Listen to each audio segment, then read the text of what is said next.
കേരളത്തിൽ ഈ തെരഞ്ഞെടുപ്പിലെ ഏറ്റവും വലിയ പ്രചാരണ വിഷയം മദ്യനിരോധനമാണ്. ഉമ്മൻചാണ്ടിയുടെ മദ്യനയം വോട്ടാകുമെന്ന പ്രതീക്ഷയിലാണ് UDF. എന്നാൽ ബാർക്കോഴയും മറ്റു കഥകളും ചൂണ്ടിക്കാട്ടുന്നു ഇടതുപക്ഷം.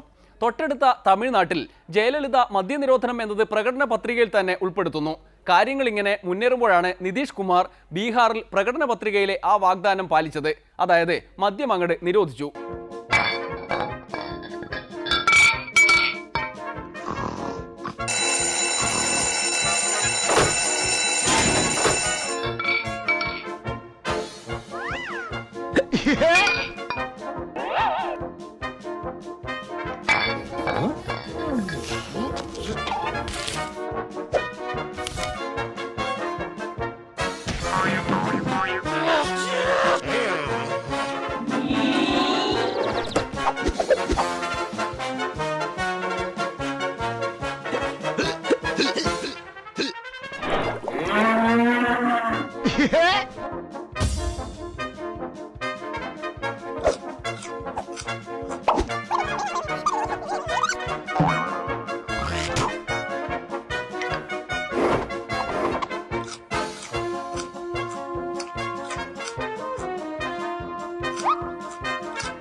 നിരോധിച്ചാലും വീണ്ടും ഉയർന്നു വരുന്ന ഒന്നാണ് മദ്യം.